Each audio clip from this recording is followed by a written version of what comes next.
Hello and welcome to this seminar of the Migration Policy Center at the European University Institute. My name is Martin Roos and I'm delighted to chair this session.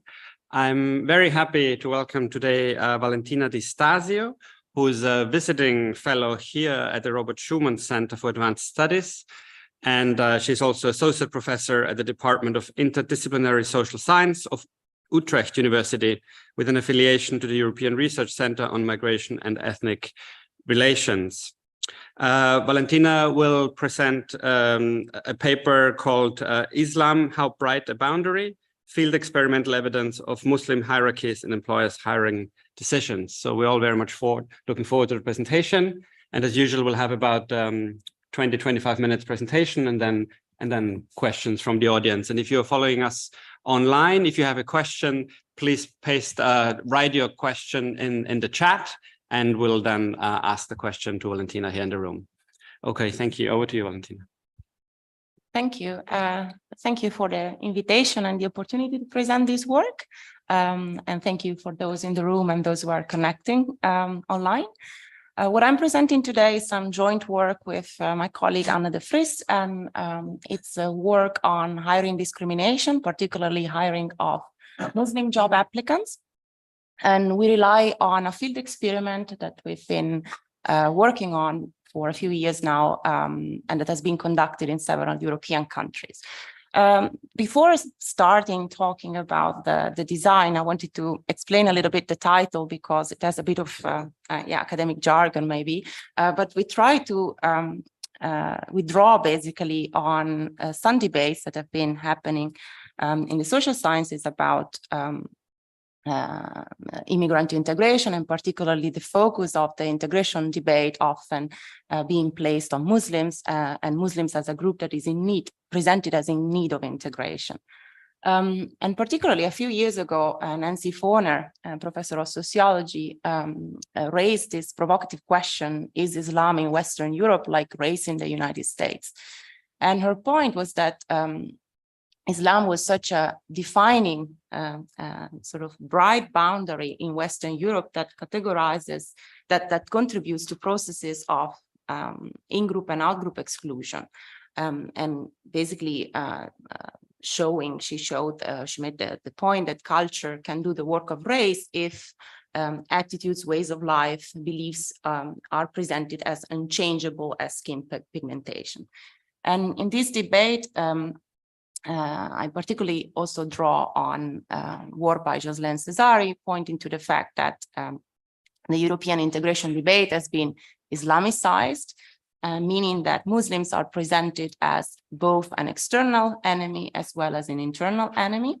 An external enemy that is often associated with the threat of international terrorism on a global scale, an existential military political threat to national security, and Muslims are often connected to fears of radicalization.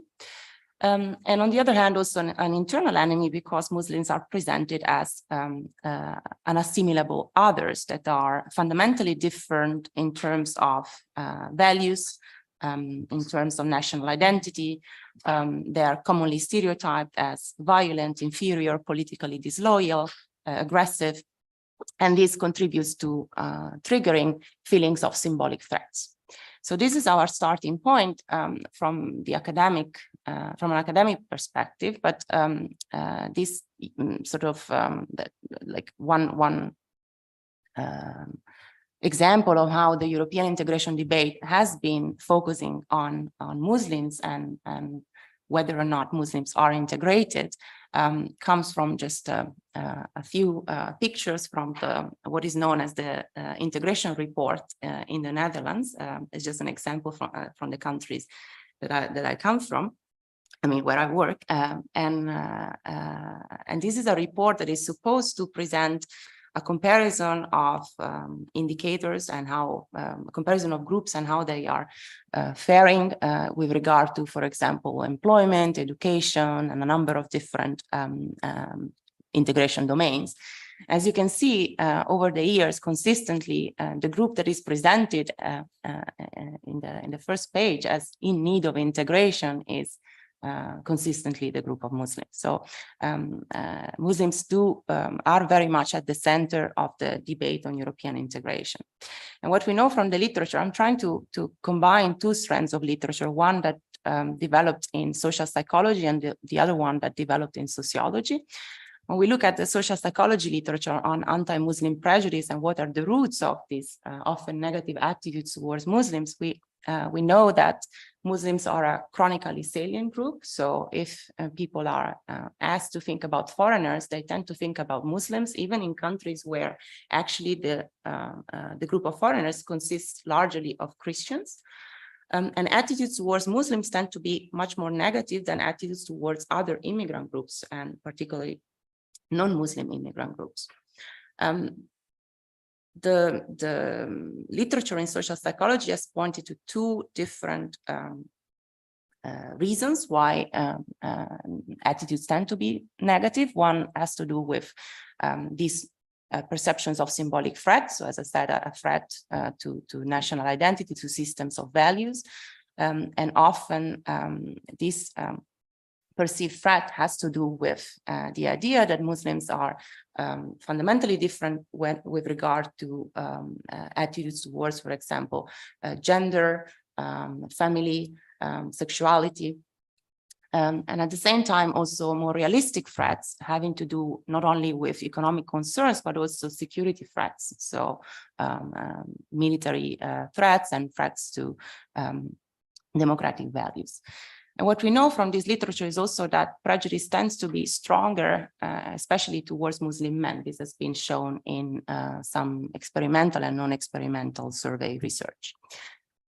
On the other hand, the sociological literature is focused more on behavioral outcomes. And here, looking at the labor market, for example, we know that Muslims tend to have lower rates of labor market participation, that they tend to be concentrated in less prestigious jobs. And this also occurs net of controls for human capital and social demographic factors. So a number of field experiments have shown, have provided robust evidence that hiring discrimination is at least one of the explanations for these penalties in the labor market.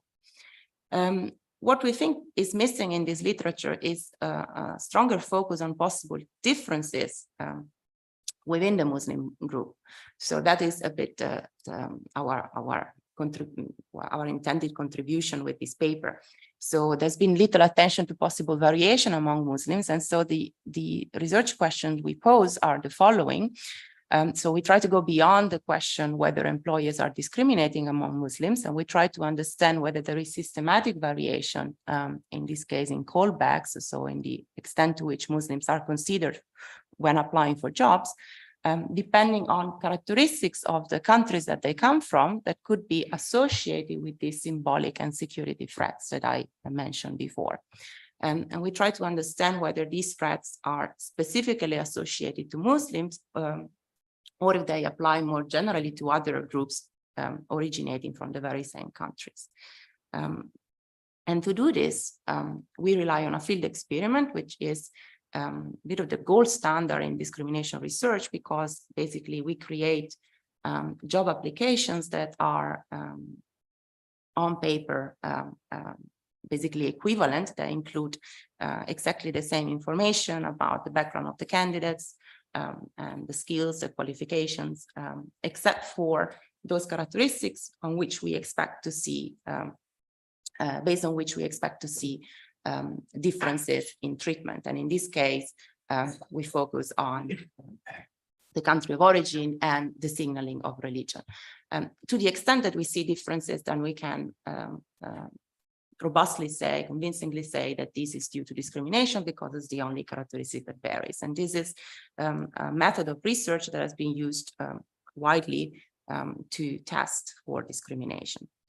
But what I'm presenting is a cross-national field experiment that was basically developed by different teams of researchers in different countries. And we try to really harmonize the design across 5 European countries, UK, Germany, the Netherlands, Spain, and Norway, to be able to compare discrimination rates across different societies. And I think this particular design has some features that are particularly relevant for the type of argument I'm presenting today, because we apply to not only applications we not only try to find jobs in 5 different European countries, but we also applied, we randomly varied in the job applications the countries of origin of the applicants, trying to really include very many different countries of origin, which gives us leverage to then compare how applicants that originate from very different countries are treated by European employers. It's important to realize that here we focus only on either second generation applicants, so applicants born and raised in these 5 European labor market countries, or 1.5 generations, so people who moved to these countries at a very young age, and so they have obtained their qualifications, they grew up in these European countries.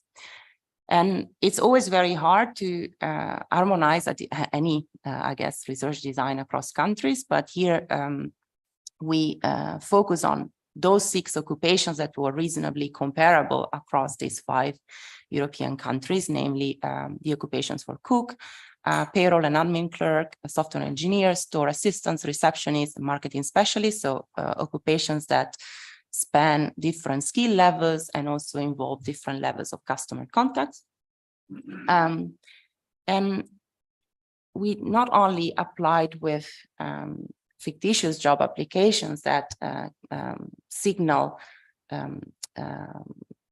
the typical like native names or foreign sounding names, trying to distinguish between a limited number of groups. But what we did instead was to really vary the number of groups that we included in the design. So in these 5 countries, we sent 25% of applications that had a name that sounded non-foreign, so origin, for example, in Germany, German-sounding names. Then we had half of another 25% of the sample that includes minority groups that are basically largely present in these 5 countries. So this might vary depending also on history of migration. So, for example, in the Netherlands, we have Moroccan and Turkish applicants, in Norway, Pakistani, in Britain, Nigerians. So this the choice of group is very much dependent on the country of study. But then we also have a number of many more countries of origin that we randomly assign to the job applications. And this gives us leverage to then compare countries of origin that could be associated with Muslim majorities or sizable Muslim population. So the countries of origin that are now in red are the ones that I focus on in this study. And these are countries that where large either minorities or majorities of Muslims are present. So what we do in the field experiment is that we not only assign randomly basically names that are either foreign sounding or not, and that can be associated with specific countries of origin, but we also varied a number of different characteristics, including a signal of religion. So some more information about the signals. We did include country of origin both with in a bit of a more indirect way by including names that are very frequently found in these countries of origin, but we also included language skills that are connected to a specific country of origin, and also explicitly mentioned people's country background in a cover letter to make their background salient, basically. And then next to that, we basically randomized also the extent to which people revealed their religious affiliation. And we use a method that is common in the field experimental technique, which is to exploit information about having done some voluntary work in an association. And this association was either neutral or had a religious connotation. So basically, we only varied one word, saying that we either did volunteering work at some organization, so a neutral organization, or we included the word, for example, Muslim or Christian. And this was randomly assigned to applications. It is one challenge here is to include this information in a way that doesn't sound surprising for the employers, because of course one could argue, why mentioning this at the stage of applying for a job? So what we did was to include voluntary work that was always associated very closely with the type of job that people were applying for. So for example, this is an application for a cook. And the person was doing voluntary work in a community center where they were helping prepare meals for various events. So there was a reason why this information was included, and was actually a signal of human capital. So what we do is that we compare applications sent by applicants who disclose this information in the job application. So these are Muslims that originate from one of the 22 countries that were shaded in red before in the table. So we have an N of 2,809 job applications across the 5 European labor markets.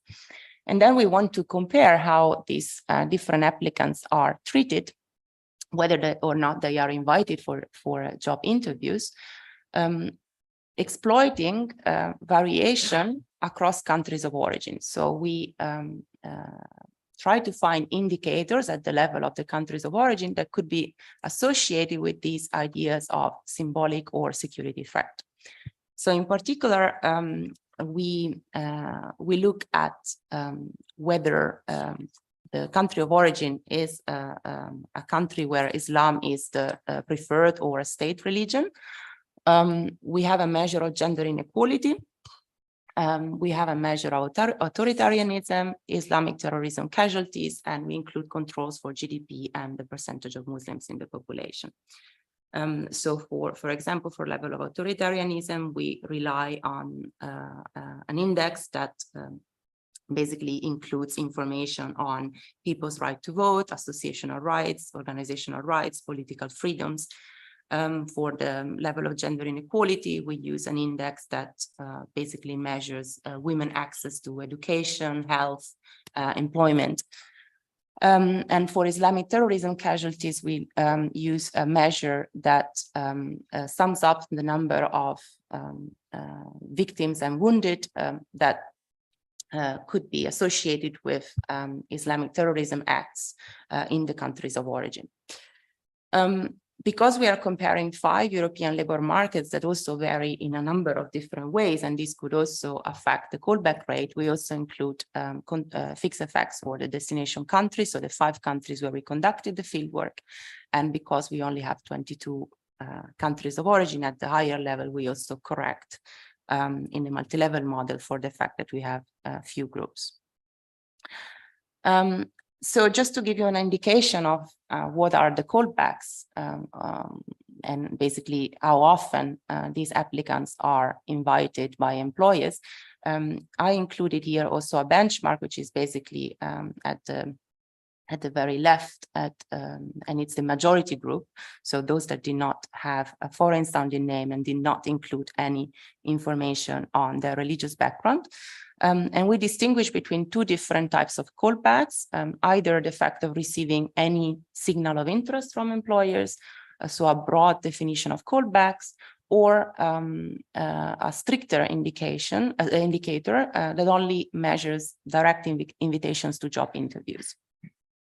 And you can see that there is large variation across groups. So if we simply compare the majority with all the 22 countries pulled together, we find a callback ratio of 50 to 60%, meaning that Muslim applicants had to apply 50 to 60% more often than the majority group to receive an equal number of invitations.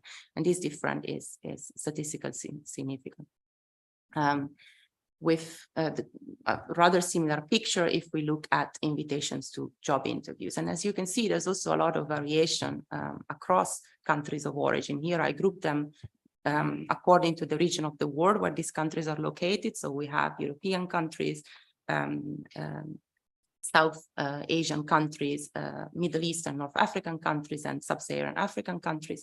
And you can see that there is large variation and that some groups are treated on par at the same level as the majority group, while others are really not considered and not standing a chance to be invited.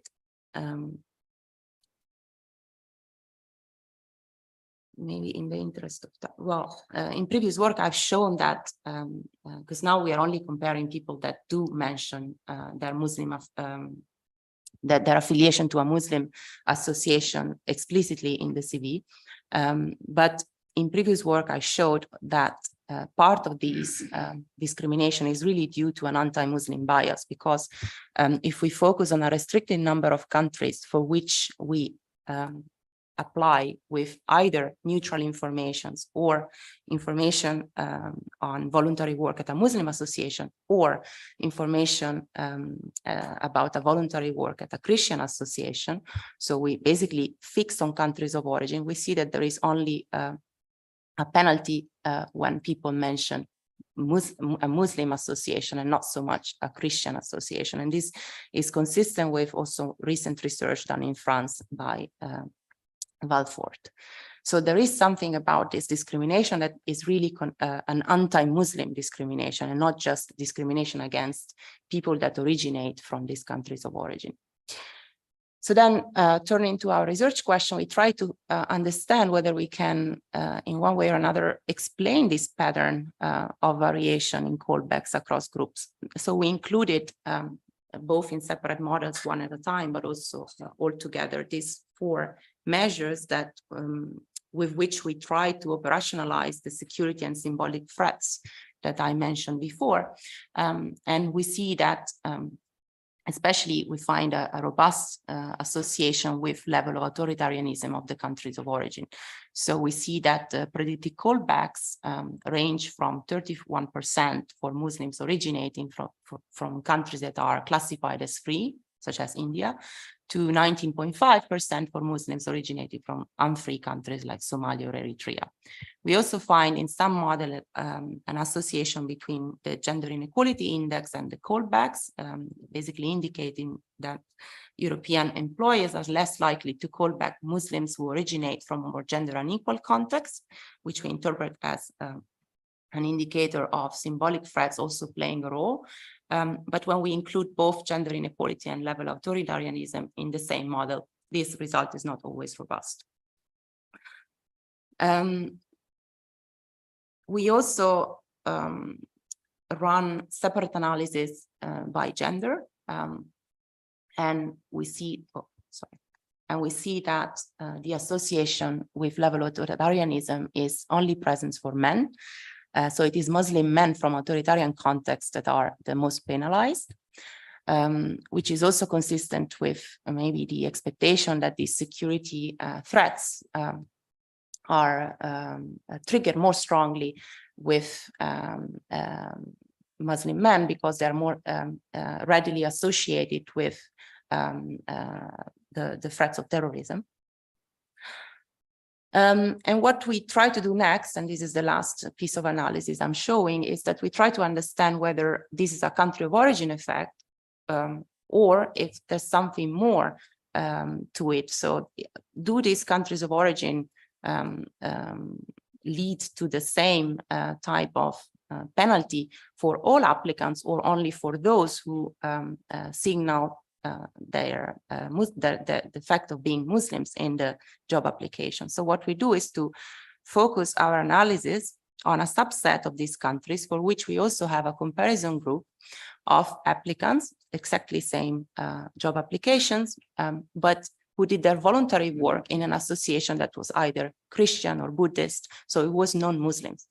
And if we run this analysis once again, we see that the associations are only present for Muslim applicants and not for non-Muslim applicants. So it's a sort of placebo test, I guess one could call it, that shows us that these security and symbolic threats are only triggered by Muslim applicants and not by non-Muslims. So just to summarize, we contribute to a literature that has already shown that discrimination of Muslims in European labor markets is pronounced, persistent, and pervasive. So it is pronounced because applicants that originate from Muslim majority countries have to apply 50 to 60% more often to receive the same number of invitations as natives. And some other studies have shown, including my own studies, that at least part of this discrimination is due to an anti-Muslim discrimination. Meta-analysis has shown that these groups experience nowadays the same level of discrimination that they experienced 50, 60 years ago. So there has been no change despite a lot of policies and legislation about targeting anti-discrimination as a goal. And we find this in nearly all countries. So despite of differences across institutional contexts. But we add to this that it is especially men from authoritarian contexts that are especially vulnerable and at risk of exclusion in European labor markets.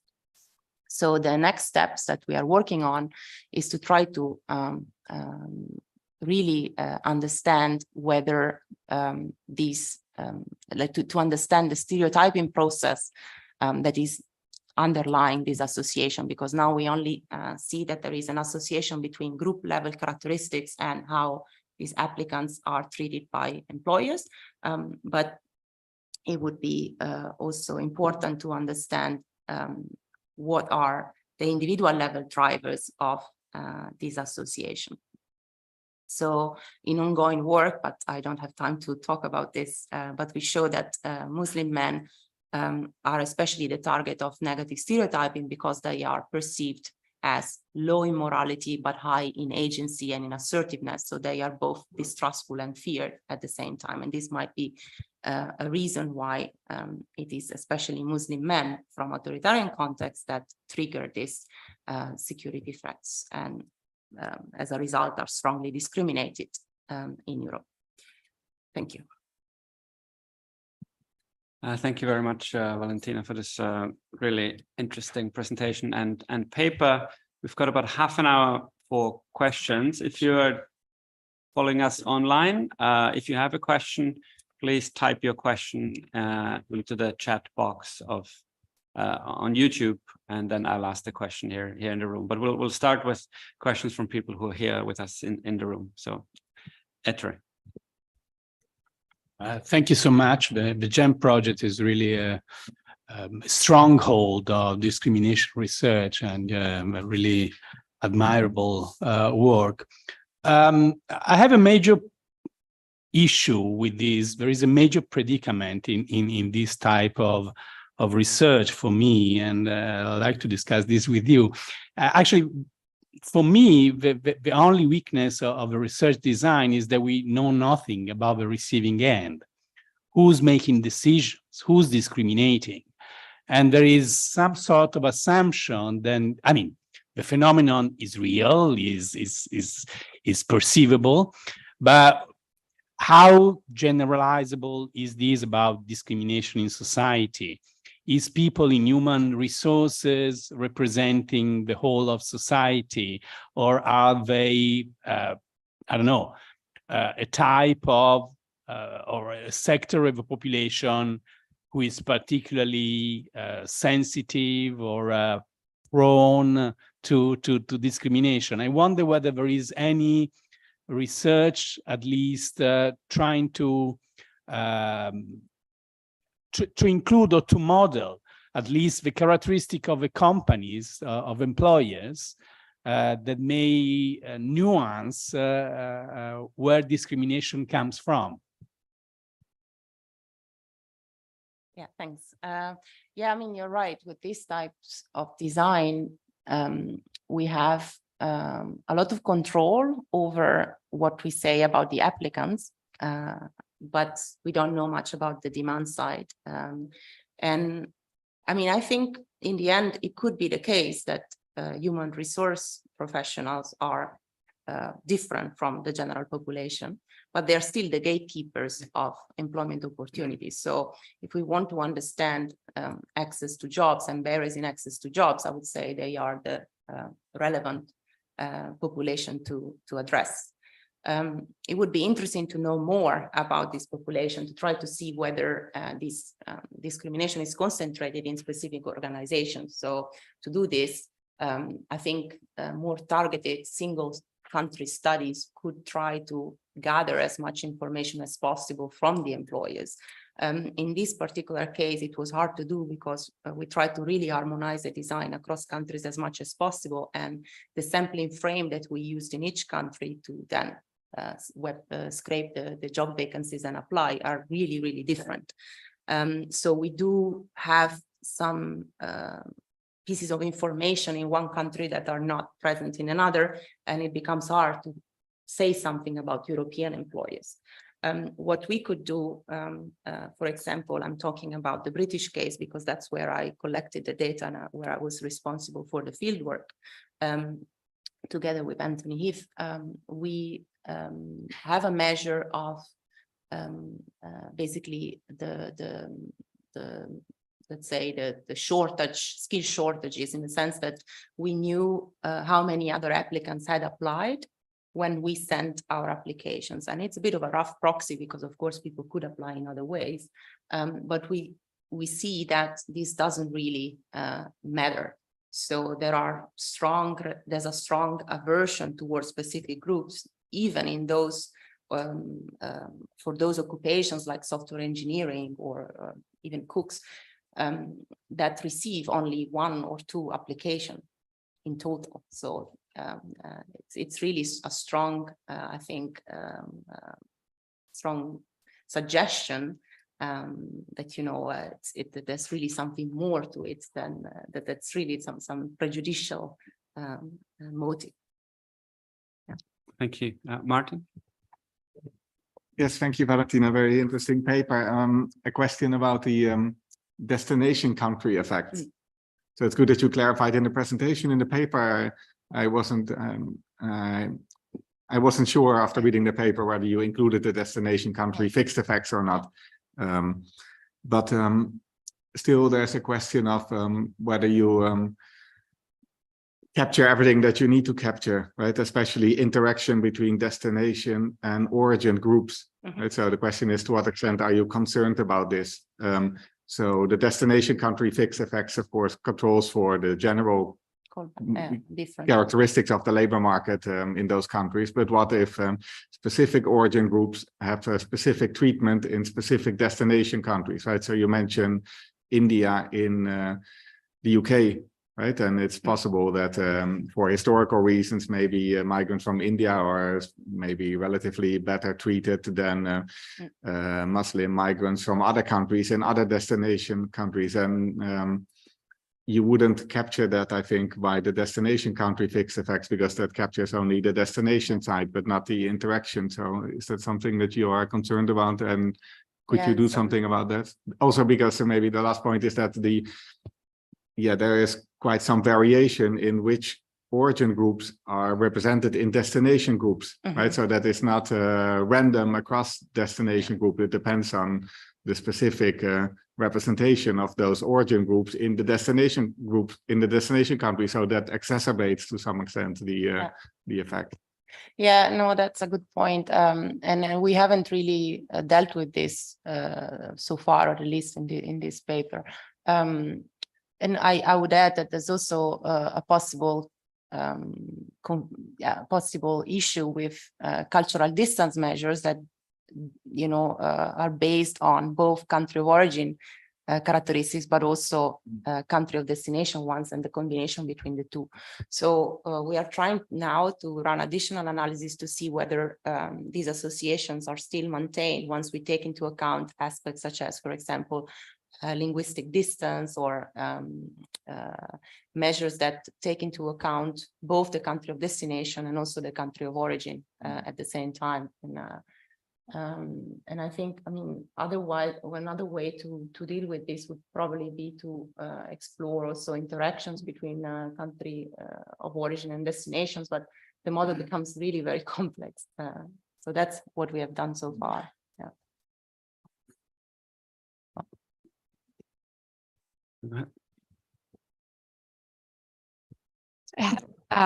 Hopefully very quick 3 questions. The first one you mentioned, Nancy Forner, and how culture in Europe can do the work of race. I wanted to know what is the relationship between culture and religion. Do you see religion as a subcategory of culture? How do you identify that? The second one was whether you noticed, I know this is probably ground for further research, but did you notice any difference among occupational different sectors in this? And third is about the category of Muslims. It's a category that, if I remember correctly, emerged around the 80s and 90s, found its peak after 9/11. Do you think the pandemic has an effect on that? Thank you. Yeah, so what I did not mention was the time of field work, just for your last comment. And we did conduct the study in 2018.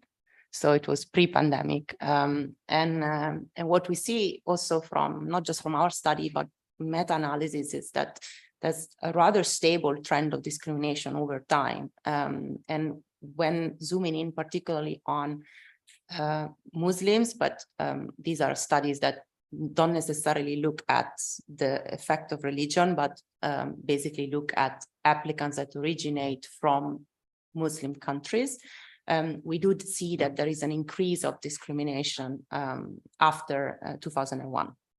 And this was shown recently by Lincoln Quillian in his meta-analysis. So I don't know about the pandemic effects, but certainly there seems to be indication that after 9/11, this process of exclusion against Muslims really increased.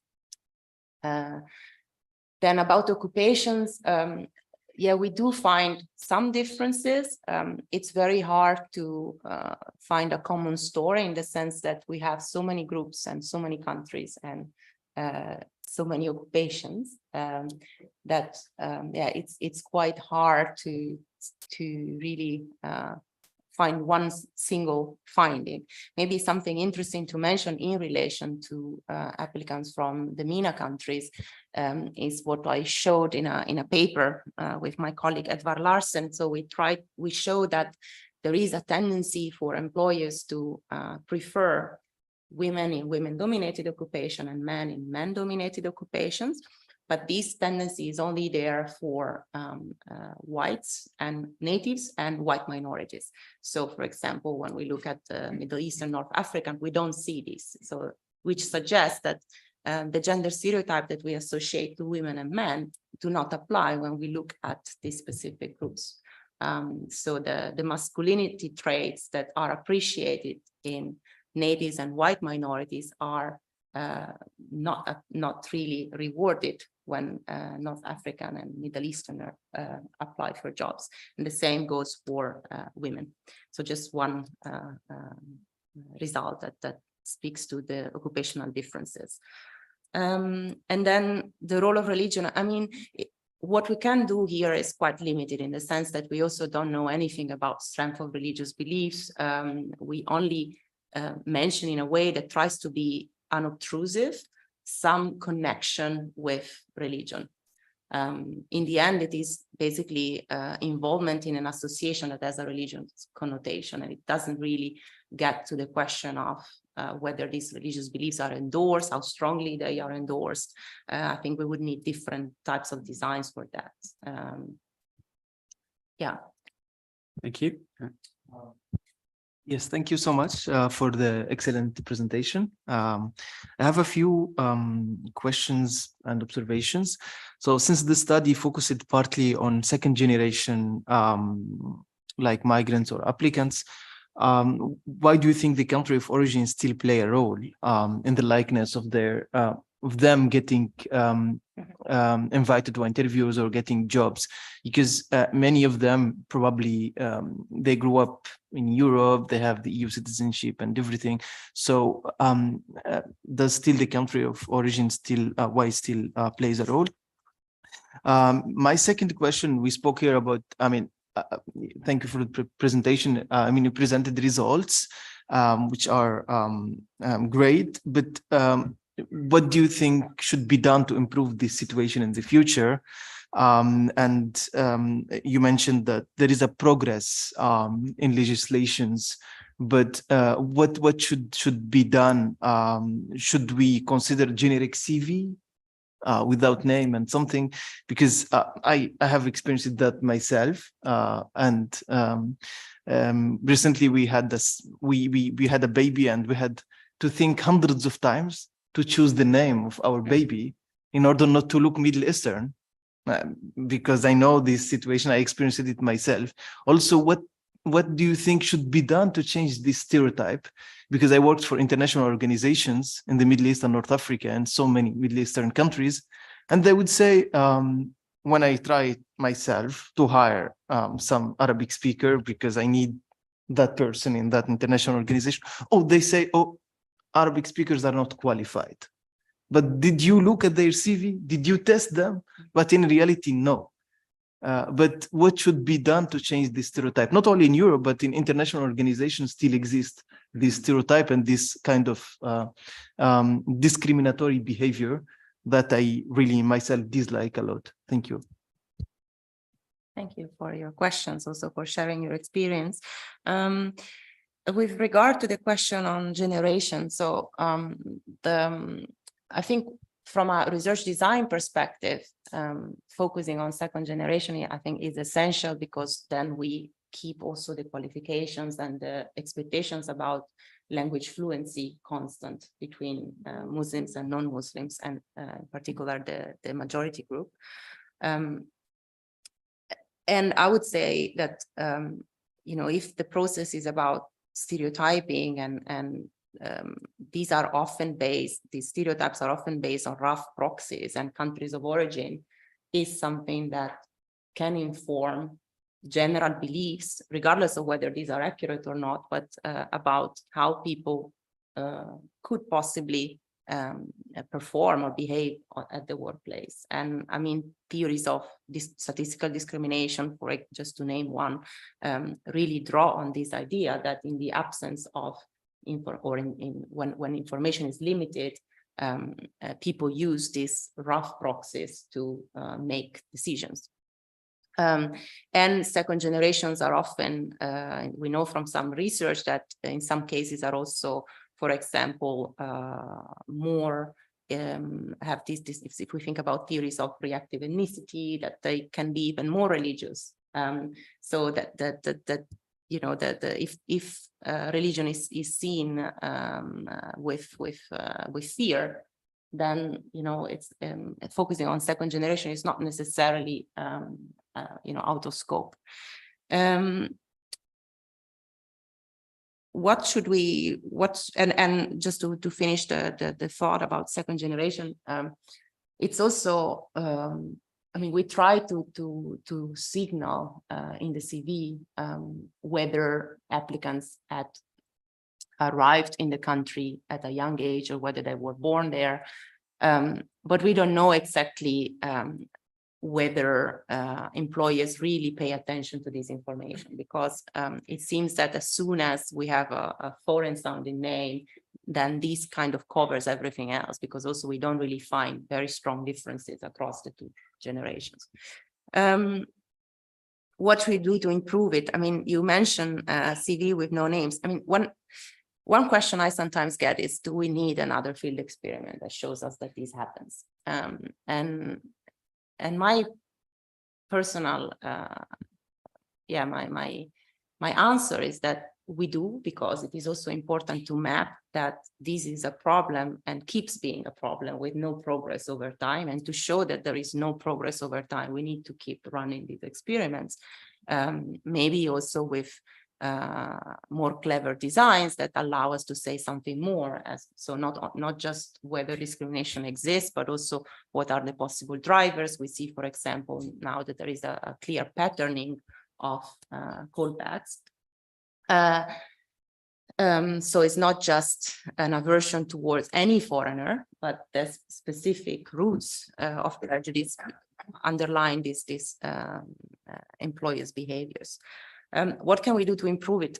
In ongoing research, I'm looking at basically support from employers for different types of policies that can be implemented to change the hiring process. And one of these is exactly the one you mentioned. So anonymous application procedures or any other type of standardization in, for example, the way in which the CV is presented. So, for example, standardized application forms. And what we see from employers, at least in the Netherlands, where we conducted the study, is a lot of resistance from employers against this formalized policies, and it's alarming because we also know from research that these are the most promising in reducing bias. Yeah, maybe the not really satisfying answer is that I don't know what we should. I mean, from research, we know that policies that tend to formalize the hiring process, that standardize the delivery of information, are promising. But at the same time, we also see that HR professionals are very much against these very same policies.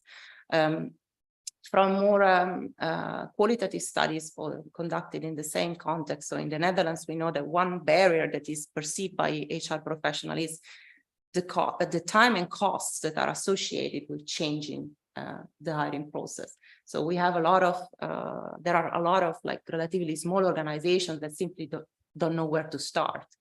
And so maybe really investing in making the change accessible. So how exactly can the hiring process be formalized? So these are first steps, but we do see a strong resistance. That is certainly true. And the same, I mean, with regard to stereotypes, I didn't show it today, but because in this GEM project, we also varied information about performance, past performance, about social skills. So we were trying to see whether including additional information would reduce bias, because if the idea is that these are stereotypes about expected performance or expected communication skills in the organization, what would happen if we include this information? Then we see that it doesn't change much. So it's a gap that stays, and it's very hard to close. And these are the results I have. Thank you. I've got three more in the room. We'll take those together in the interest of time. And then there's 3 questions in the chat as well. We've got about 10 more minutes, so we'll have to be concise. Andrew? No? Okay. Thank you. Thank you, Valentina, for the interesting presentation. I wanted to ask you if you have seen or in the project kind of differences between the employers coming from different areas, for instance, rural areas or urban areas, and if also you have seen differences of the employers' attitudes that are coming from different companies, for instance, medium, small-sized companies, or even more companies. So to this kind of differences, or even sectors, not rural, I mean, like artisan or employees coming from the agricultural sector. So because sometimes depending on the country, these sectors are kind of politicized. So depending on if they are the employers' organizations coming from different sectors, we can see also different perceptions towards workers. Yeah. Thank you. I'll just add I mean, some of my questions have been covered as well, but because you focus on 1.5 and, as you call it, and second generation, the perceived citizenship status is not relevant. I mean, in terms of right to work and all of that, I imagine that's not a problem. But then again, maybe you could just say briefly, you began to discuss at the end of your paper how the paper speaks then to kind of these statistical discrimination type approaches, because certainly in some of the work that has been done within migration studies, kind of economic sociology, obviously, as you know better than me, I mean, there's quite a lot of evidence that employers have this variable hiring queues, especially I think in lower skilled occupations, and those are based on perceived suitability for the work. So I'm just wondering to what extent you can also think of research designs that integrates. I mean, it's already been touched upon, but specifically on this issue of, you know, particular types of workers are perceived to be more suitable than others. How that relates. Thank you. Yeah, there was a third or no? Oh, okay. Online, take that Okay. again.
Visible in from a cross-national perspective, or at least based on this data that we collected. And with citizenship status, yeah, we discussed at the beginning of the project whether this should be a treatment, but countries were so different in how citizenship is governed and granted. Martin knows more about this, that it was just difficult to really find a design that harmonized this. So in our design, people always had the right to work in that specific country, and that's how we dealt with it. And with regard to statistical discrimination or other theories, I mean, it could be the case that statistical discrimination could explain these findings. Employers have these group level proxies, and if we were to give information more about what is called as diagnostic information about the individual, then discrimination would be lower. We tried to address this with the types of information that we did vary in the experiment. So basically including performance related information that was signaled with, for example, having had a successful promotion in the past, more training, having been a supervisor, and this doesn't change anything. Actually, we see that people from Middle Eastern countries and North Africa that did signal this performance, good performance, were treated less well than the majority group that did not signal this performance. So there's no closing of the gap. It could always be the case that we are not mentioning the type of information that employees are seeking. This, I don't know. And it could always be the case that information that is self-reported is not believed, but that is, in a way, it's part of the process, right, of stigmatization of specific groups. Thank you. We've got one of our online participants has posted a few questions, so we'll take those now. We've got 5 more minutes. So I'll just read the questions out quickly. Violetta Maksudovna Kabibulina has asked whether you have Muslims in the research team or as consultants. And she's interested in distinction between kind of people with Muslim nationality and religious Muslims. And the related question is whether in your research, you distinguish between religious Muslims and what she calls ethnic Muslims. Yeah. Do you want to comment on that? So so as I said, we don't have a measure of the strength of beliefs, of religious beliefs. So what we do is to distinguish between people who explicitly mention that they were affiliated with a Muslim association and those who simply come from countries of origin where the large majority of the population is Muslim, but did not explicitly mention this.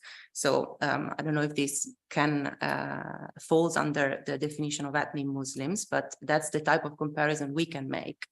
And we see that there is discrimination against people who originate from Muslim majority countries. And on top of that, there is also a discrimination that is driven by disclosing this association with Muslims. And this additional discrimination that is really anti-Muslim, that is related to disclosing this affiliation, is not there when different religions are disclosed. And that's why we say that it's really an anti-Muslim bias, because it's net of countries of origin. So that's what we can do with the design. And at the moment of designing the study, we have consulted with some advisory board, and also including people involved in NGOs, organizations, the policy field. In the team specifically, there were no Muslim researchers. Okay, if there are no more questions here, I'd like to thank Valentina for a really interesting presentation and for engaging so well with all the questions that were asked. Thank you for the questions, and I wish everybody a nice day, and please keep an eye out for our upcoming seminars in the MPC seminar series. Bye-bye.